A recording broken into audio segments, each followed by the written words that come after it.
NPS और OPS के मसले में भी 22 दिसंबर 2003 से जिनका पहले का नोटिफिकेशन था उनको ओपीएस में सरकार को शामिल करना ही पड़ा। अभी मैं बात करता हूँ यूपीएस पर। तो बात ये हो गई कि 20 साल की नौकरी के बाद जो लोग जाना चाहते हैं, खास करके मेरे पैरा जो मिलिट्री के जो साथी हैं, जो बीएसएफ के जवान हैं, आईटीबीपी के हैं या सीआईएसएफ के हैं, तो इस तरह के जितने भी साथी अगर इस वीडियो को सुन रहे हो तो वो ये समझ लें कि कम से कम हम एक कदम और आगे बढ़ गए हैं। वो कदम ये है कि फ़िलहाल आप 20 साल की नौकरी के बाद रिटायरमेंट ले सकते हैं। भले ही 50% की जगह भी 40% पेंशन की बात कर रही है प्रो रेटा बेसिस पर। हम सरकार पर इतना दबाव बना लेंगे, बशर्ते आपका साथ चाहिए। 9 नवंबर को आपका पूरा साथ चाहिए दिल्ली घेरने के लिए, और हम आपको इस बात का विश्वास दिलाते हैं 9 नवंबर की रैली के बाद 20 साल की नौकरी के बाद ही 50% पेंशन का प्रावधान लेकर के आएंगे। ये हम वादा कर रहे हैं, और उसके लिए जनवरी 2026 तक हमें जाना नहीं पड़ेगा। एक तो बात ये हो गई। दूसरा जो सबसे इसमें जो और ख़ास बात है, इसमें कुछ मुद्दे और भी बहुत इम्पॉर्टेंट हैं इसके अलावा भी, और वो बड़े अजीबो गरीब हैं, क्योंकि ये मैं जो बात कहने जा रहा हूँ वो पब्लिक सेक्टर अंडरटेकिंग यानी पीएसयूज़ और ऑटोनोमस बॉडीज़ यानी सेंट्रल ऑटोनोमस बॉडीज़ या फिर स्टेट ऑटोनोमस बॉडीज़ के लिए है। अनिल कुमार सिंह जी का सवाल है कि क्या 20 साल की सेवा के बाद 60 वर्ष उम्र पूरा होने की बाध्यता खत्म हो गई है? ऐसा अभी नहीं लिखा है, इस मामले में अभी क्लैरिटी नहीं हो पाई है। हालांकि उन्होंने ये लिखा है कि 20 साल की कंप्लीशन के बाद, ये पॉइंट नंबर 13 है जिसमें उन्होंने कहा है retirement on completion of 20 years regular service at any time after a subscriber has completed 20 years regular service he may by giving notice not less than 3 months in writing to the appointing authority retire from service. वो retire हो सकता है और उसको जो पे outs मिलेगा, क्योंकि इसमें पेंशन शब्द इस्तेमाल नहीं किया गया है बल्कि पे आउट इस्तेमाल किया गया है, और वो पेंशन उनसे जो मिलेगी या जो पे आउट मिलेगा वो मिलेगा जो 19 मार्च का पीएफआरडीए का implementation of unified pension scheme under national pension system 2025-19 मार्च, ये जो गजट था उसके तहत मिलेगी। उस गजट में तो यही व्यवस्था थी कि भले ही आप वॉलंटरी रिटायरमेंट ले लो लेकिन आपको पेंशन शुरू होगी रिटायरमेंट के दिन के बाद से।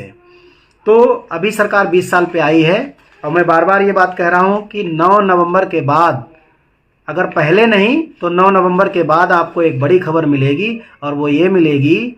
कि वॉलंटरी रिटायरमेंट के दिन से पेंशन की शुरुआत होगी। ये तो तय है कि ये बदलाव होना ही होना है इस मामले में, क्योंकि जब पिछली बार कार्मिक और पेंशन मंत्रालय के मंत्री जी थे तो उन्होंने भी सहमति दी थी कि ये गलत है कि कोई कैसे 10 साल 12 साल इंतजार करेगा। इस पर काम हो रहा है, और पिछली बार अभी बीएमएस के कुछ नेता मिले थे, उनसे भी मेरी बात हुई थी, टेलीफोनिक कम्युनिकेशन हुआ था, तो इस मामले पर उनका भी यही दावा है कि पेंशन की शुरुआत वॉलंटरी रिटायरमेंट के दिन से ही होगी। ये तो तय है। हाँ, दूसरी जो मैं सबसे इम्पोर्टेंट बात कहने वाला था अनिल कुमार सिंह जी के क्वेश्चन से पहले, कि इस गजट को देखकर ये लगता है कि सरकार स्टेट ऑटोनोमस बॉडीज़ या फिर खास करके, मैं अभी स्टेट ऑटोनोमस बॉडीज़ की बात नहीं करूंगा बल्कि सेंट्रल ऑटोनोमस बॉडीज़ और पीएसयू की बात करूंगा, पब्लिक सेक्टर अंडरटेकिंग, जहां एनपीएस लागू है उनकी मैं बात करूंगा। सरकार ने इसमें जो 2-3 व्यवस्थाएं दी हैं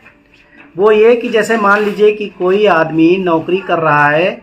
और उसने यूपीएस ले लिया है, वो उस यूपीएस को उसने ऑप्ट कर लिया है, और विद इन 10 ईयर्स सर्विस, मान लीजिए उसकी 10 साल की नौकरी नहीं हुई और उस 10 साल की नौकरी के पहले उसने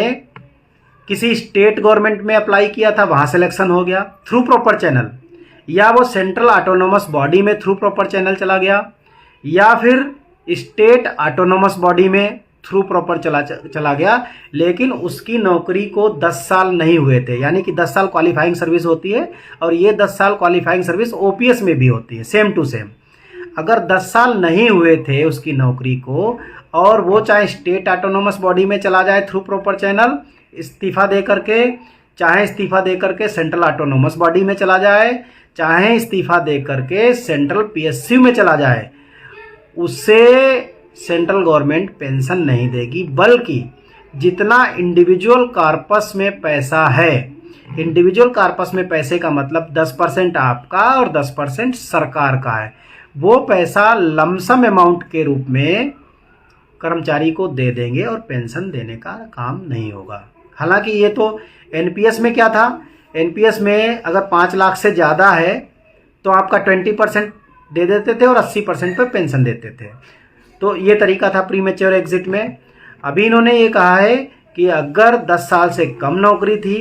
और आप through proper channel with permission central autonomous body या स्टेट ऑटोनोमस बॉडी या सेंट्रल पब्लिक सेक्टर अंडरटेकिंग में या स्टेट गवर्नमेंट में कहीं भी आप नौकरी करने के लिए चले गए, तो वो इंडिविजुअल कॉर्पस में से लमसम अमाउंट निकाल करके दे देंगे एज पर अथॉरिटी या एज पर लॉज, और आपको पेंशन नहीं देंगे, ना ही आपकी सर्विस वहाँ कैरी फॉरवर्ड करेंगे।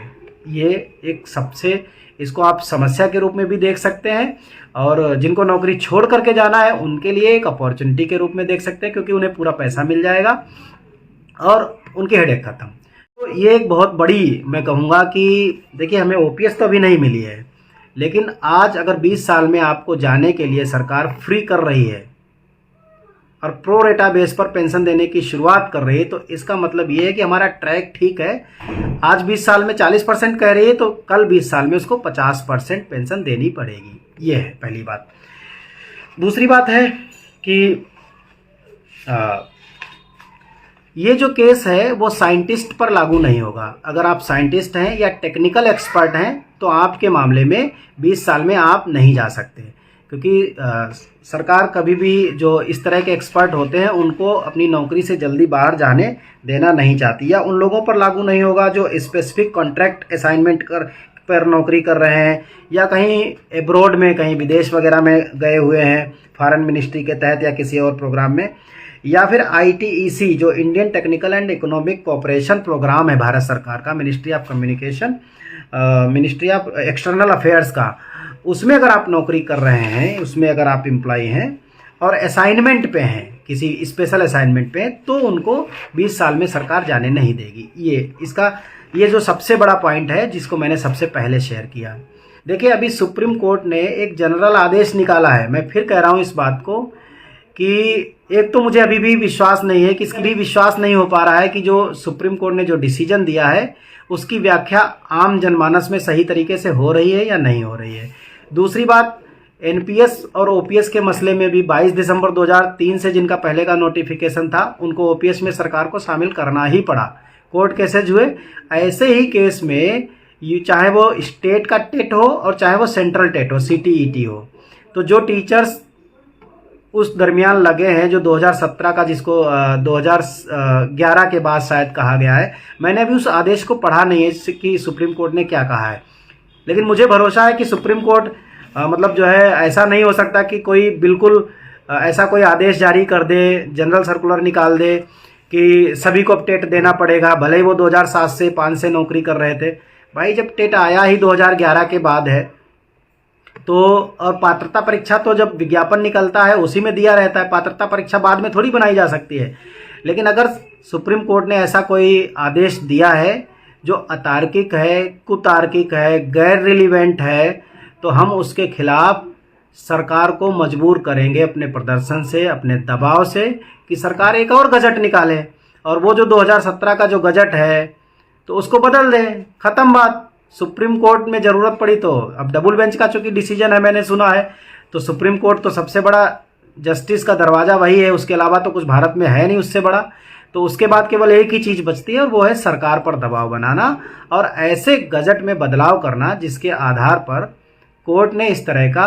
अनैतिक जो डिसीजन दे दिया। तो दोस्तों आपने देखा कि जो all India NPS employ federation के राष्ट्रीय अध्यक्ष डॉक्टर मंजीत सिंह पटेल है, उन्होंने जो सरकार के द्वारा यूपीएस को लेकर के नया गजर जारी किया है, तो उनको लेकर के वे बड़ी ही विश्लेषण किए हैं और यूपीएस के बारे में वे कर्मचारियों को बहुत ही महत्वपूर्ण संदेश दिए हैं। जैसे कि दोस्तों सरकार ने एनपीएस में उनमें सुधार के लिए एक कमेटी बनाया और कर्मचारी संगठन की मांग था कि वो ओपीएस मिलना चाहिए, लेकिन दोस्तों एनपीएस के बाद वह उस कमेटी का यह परिणाम हुआ कि यूपीएस आ गया, लेकिन कर्मचारी यूपीएस का भी पूरी तरीके से विरोध कर रहे हैं। तो कर्मचारी यूपीएस को स्वीकार नहीं कर रहे थे, तो सरकार ने इसमें समय समय पे संशोधन किए। इससे पहले भी जैसे सरकार ने यह संशोधन किया था कि जैसे एनपीएस में डेथ एंड डिसेबिलिटी के बाद ओपीएस का लाभ मिलता था, तो वह संशोधन जून महीने में किए थे, फिर भी कर्मचारी यूपीएस को एक्सेप्ट नहीं कर रहे थे। इस बार दोस्तों सरकार ने यूपीएस में बड़ा सुधार किया है कि अब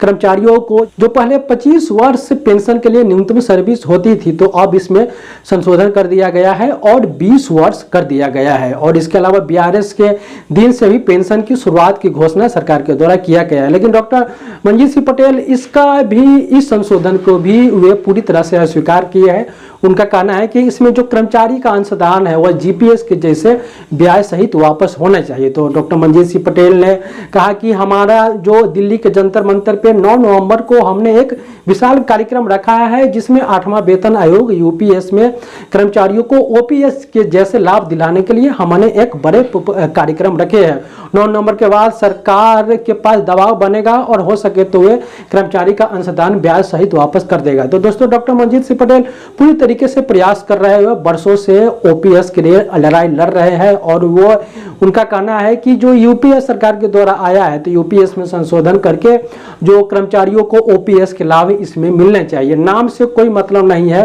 कर्मचारियों को जो ओपीएस में सुविधाएं मिलती थी वह सुविधाएं इसमें हमको मिलना चाहिए। इसके अलावा दोस्तों उन्होंने अलग अलग जगह पे जाकर के जिस राज्य में एनपीएस के लेकर के कमेटी नहीं बना है वहां वे कमेटी बनवाते हैं और वहां पे वे ओपीएस का लाभ कर्मचारियों को दिलवाएंगे। तो दोस्तों वर्षों से डॉक्टर मंजीत सिंह पटेल संघर्ष कर रहे हैं और समय समय से वे फेसबुक यूट्यूब पर लाइव आकर के कर्मचारियों को हमेशा मार्गदर्शन करते रहते हैं कि एनपीएस यूपीएस में जो क्या खामियां हैं और ओपीएस के मुकाबले एनपीएस यूपीएस कहां पे पीछे रह गई है कर्मचारी के हितैषी को लेकर के। तो वे कर्मचारियों को बहुत ही संदेश दिए हैं। दोस्तों आप हमारे साथ इसी प्रकार बने रहे। मैं एनपीएस यूपीएस 8वां वेतन आयोग से संबंधित सभी प्रकार के अपडेट आप तक पहुंचाते रहता हूं। बहुत बहुत धन्यवाद। जय हिंद।